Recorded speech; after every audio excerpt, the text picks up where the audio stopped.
hianati itu saya? Bukan, Kak.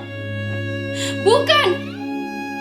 Yang kau hianati itu janjimu kepada Tuhan. Diam! Saya terima nikahnya Lingsi bin Yusuf dengan mahar seperangkat alat sholat tunai karena Allah.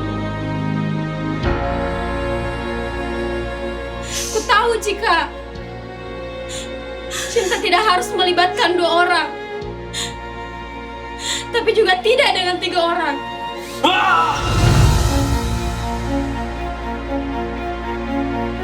Kok kira bagus posisiku? Kira-kira kalau bukan uang, ke bagian apa lagi? Gimana sayang? Masuk di transparantan.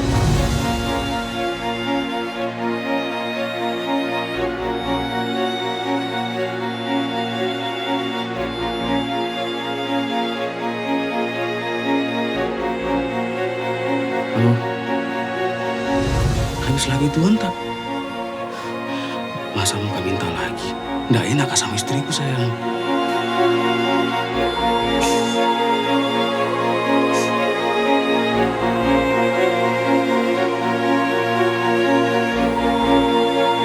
Gimana sayang?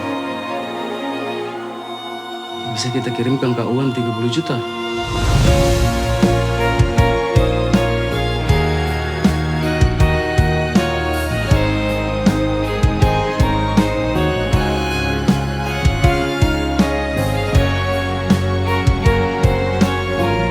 Ini toh bukan lagi tentang hubungan, tapi sudah menyangkut kehormatan wanita.